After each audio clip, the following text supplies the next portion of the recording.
Hello everyone and welcome to another Stargate lore video. Today we're going to be talking about the Reol. So before the video begins, I need to say something. I'm kind of stupid. I rewatched the episode for this, wrote the script, edited the audio, edited the video, wrote the subtitles, did all I needed to do to get this video ready, and only after I get it all done and posting the video do I realize something. I got the Reol's name wrong. The name he took was Lieutenant Tyler, not Lieutenant Taylor, which is what I wrote down. I truly do not know what is wrong with me sometimes. Maybe it's just been the last 2 weeks have been awful for me, but still, that is bad. I'm not going to redo the whole video since it was a fake name anyway, but just so you know, I got it wrong. Jeez. What the hell is that? We don't know much about the Reol's history. We know they evolved on their homeworld building up their civilization. Something interesting is that the Reol did not embrace technology. I'm not entirely sure what this means about their civilization, if they lived as simple farmers and never had an industrial revolution, or they lived as hunter-gatherers, I can't really say. Their biology gives them an ability to secrete a substance that, if someone comes in contact with, will cause said person to believe the Reol is someone they have always trusted, altering memories and creating illusions in the person's mind to create the perfect camouflage for them. Given the fact they are not natural fighters and their active lack of technology, this secretion is their only defense. And sadly, this defense did not help them.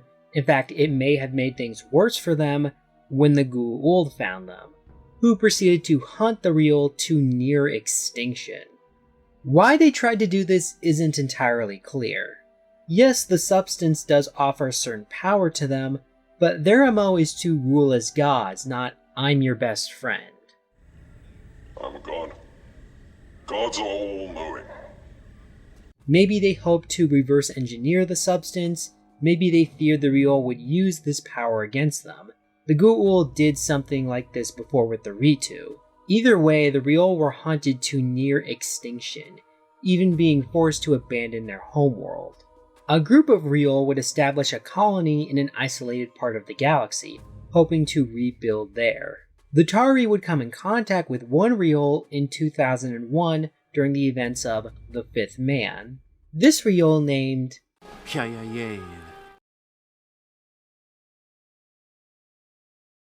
Taylor.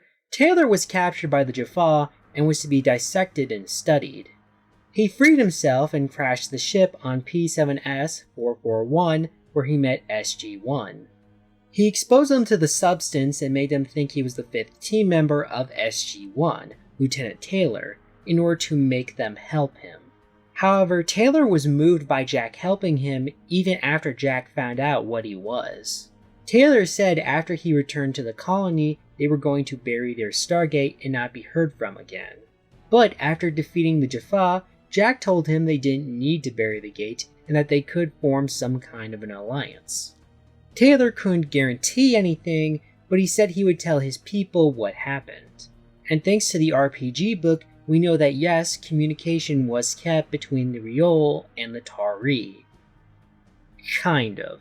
The Reol haven't shared the coordinates of their colony, or even its name. They have agreed to keep in contact, but only under the condition that the Tari and the Phoenix Alliance do not know where their new home is or go looking for it. All contact is done on third-party planets. The SGC is considering giving them a dialing computer so they can preemptively wipe their address, but it's unlikely the NID will give a pass to this idea. Despite this seemingly isolated and xenophobic attitude, the Reol have expressed a desire to join the Phoenix Alliance at a later stage, most likely after they've had some time to rebuild their civilization. This hasn't stopped at least one Reol from volunteering to join a Phoenix SG team on a classified mission.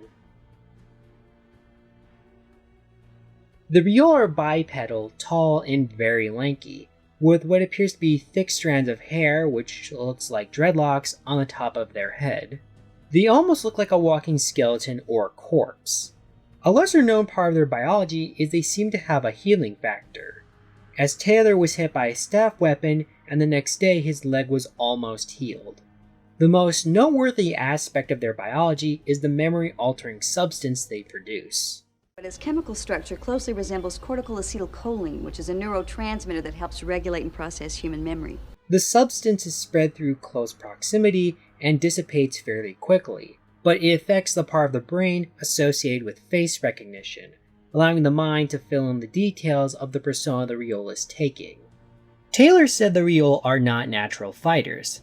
While it is possible that this is just their peaceful nature, it is also possible this is a result of their biology. Given their skeletal frame, it makes me wonder if physically they are much weaker compared to other races.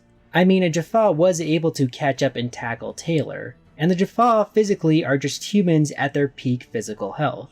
Granted, he could have let the Jaffa catch him, I mean, he did stop, but it would make sense that the Reol evolved this ability as a defense to cover for their lack of physical strength. It kind of reminds me of that idea Doctor Who did about the race that evolved to hide.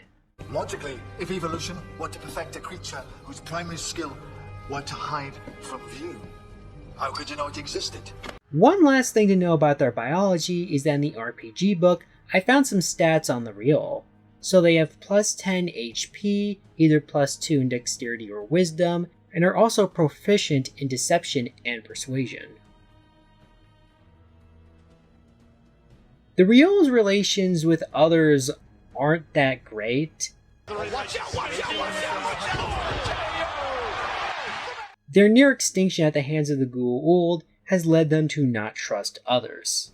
Now, they're not as hostile compared to others who've had similar fates, and they seemingly have a good relationship with the Tari and Phoenix Alliance. But they do seem hesitant to fully open up. I also wonder if other races view the Reol with mistrust. When Jack asked Taylor why he didn't just ask for help, Taylor said he couldn't risk it, that for generations the Reol have met nothing but fear and mistrust. This makes me wonder if the Reol had contact with other species, other human groups, and faced persecution. It was just the Goa'uld who took it to the next level. I mean, the Reol do look quite scary, and their ability to rewrite one's memories is kind of terrifying. So it wouldn't surprise me if others looked at them with fear and mistrust.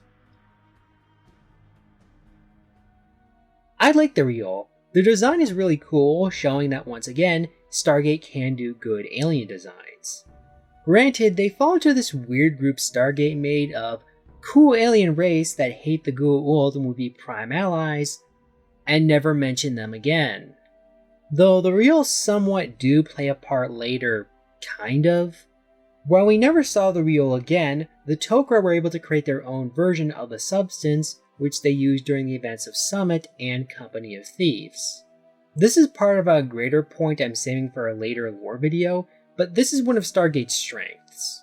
An idea or technology will be introduced in one episode and could turn out to have massive importance later on, either in story or behind the scenes. Again, this is going to be part of a lore video down the line, but it helps make the Reol in my mind stand out a bit more from the other races SG-1 just sent to the barn. But what do you all think about the Reol? Do you like them like me, or are you happy we never saw them again in Stargate? Tell me your thoughts in the comments below, leave a like and subscribe, follow me on my social medias, and remember, we don't leave our people behind. But I am not one of your people. Could have fooled me.